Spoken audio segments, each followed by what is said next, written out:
Very good morning all of you. आज हम आप लोगों को बताने वाले हैं कि नॉन डिडक्शन पॉलिसी क्या है।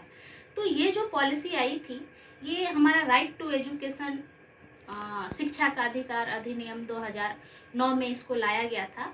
तो इस शिक्षा पद्धति में ये कहा गया था कि जितने भी 6 से 14 साल के आयु वर्ग के जितने भी बालक बालिकाएं हैं, तो उनको निःशुल्क शिक्षा दी जाए।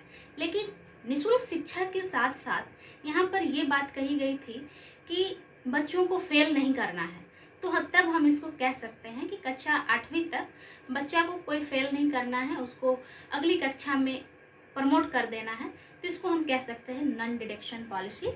तो यहाँ हमने थोड़ी सी जानकारी दी है कि शिक्षा का अधिकार के अनुसार छात्रों को 8वीं कक्षा तक फेल होने के बाद भी अगली कक्षा में प्रवेश दे दिया जाता है।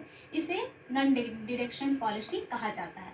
तो जस्ट हमने अभी बताई कि ये जो अधिकार 2009 शिक्षा का अधिकार अधिनियम आया था, राइट टू एजुकेशन, तो उसमें ये कहा गया था कि बच्चे को हम शिक्षा देंगे, लेकिन उसको 8वीं कक्षा में अगर वो फेल भी हो जाता है तो उसको हम अगली कक्षा में जाने देंगे, बल्कि उसको हम रोकेंगे नहीं। तो उसको हम कहते हैं कि नॉन डिडक्शन पॉलिसी। तो इसमें हमने बताई है कि नॉन डिडक्शन पॉलिसी की क्या क्या विशेषताएं हैं। तो पहली विशेषता जो है कि कक्षा 8वीं में फेल होने के बाद उसे उसी कक्षा में पढ़ने के लिए बाध्य ना किया जाए।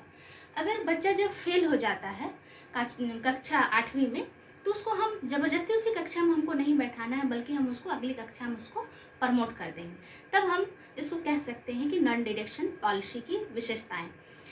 स्टार्टिंग में ही हमने इसकी जानकारी दी कि चाहे कोई भी बच्चा हो, चाहे वो बालक हो चाहे बालिका हो, उसको हम कक्षा 8 में अगर वो फेल भी हो गई तो हम उसको अगली कक्षा में प्रमोट कर देंगे। तो उसको हम कहते हैं कि नॉन डिडक्शन पॉलिसी। नेक्स्ट विशेषता जो है कि किसी छात्र का प्राप्तांक कम हो तो उसे पासिंग ग्रेड देकर अगली कक्षा में भेज दिया जाए।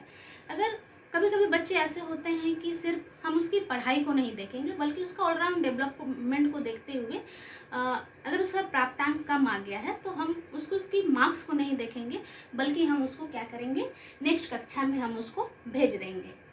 नेक्स्ट विशेषता जो है कि छात्रों का मूल्यांकन परीक्षा द्वारा प्राप्त अंकों से नहीं किया जाए, बल्कि उसे सर्वांगीण विकास को ध्यान में रखा जाए। कहने का अर्थ है कि जब हम बच्चे का इवैल्यूएशन करते हैं तो हम उसका मार्क्स को नहीं देखेंगे, बल्कि उसका ऑलराउंड डेवलपमेंट को देखेंगे और बच्चे को हम अगली कक्षा में भेज देंगे, बल्कि हम उसको उस कक्षा में रोकेंगे नहीं। अगर हम बच्चे को अगर इस तरह से करते हैं तो यहाँ पर बच्चे का पढ़ाई में तो बाधा ही होता है, साथ ही साथ बच्चा जो है कि वो विद्यालय भी छोड़ने के लिए मजबूर हो जाता है। इसलिए नॉन डिडक्शन पॉलिसी में मानव संसाधन विकास मंत्रालय MHRD का कहना था कि हम किसी भी बच्चे को कक्षा 8 में हम नहीं रोकेंगे, बल्कि उसको हम अगली कक्षा में प्रमोट करेंगे।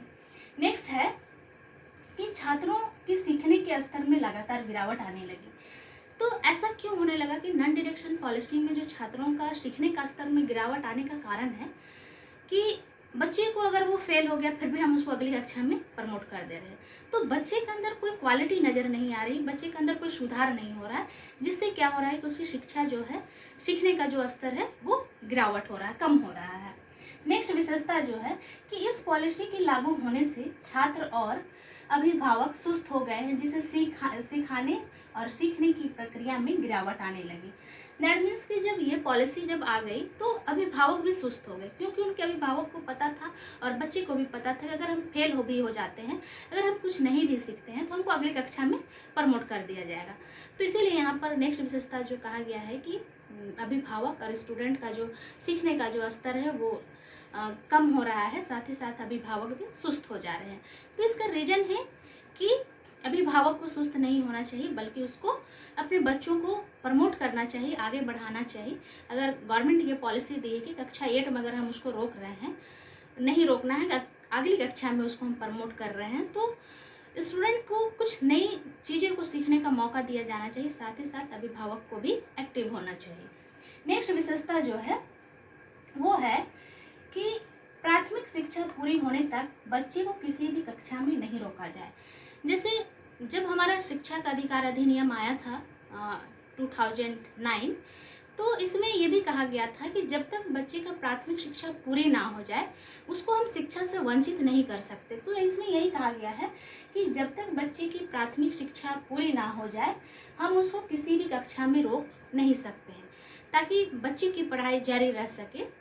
नेक्स्ट विशेषता जो है वो है कि कक्षा में नहीं रोकने के परिणाम छात्र स्कूल नहीं छोड़ता है।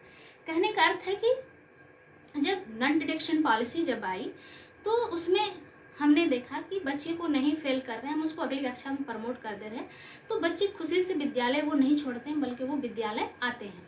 तो इसीलिए कहा गया कि बच्चा अगर फेल भी हो जाता है कक्षा 8 में तो उसको हम आगे क्लास में प्रमोट कर देंगे। नेक्स्ट जो है कि वो है कि कक्षा 5 व 8 में प्रत्येक शैक्षणिक सत्र के अंत में परीक्षा संचालित की जाए।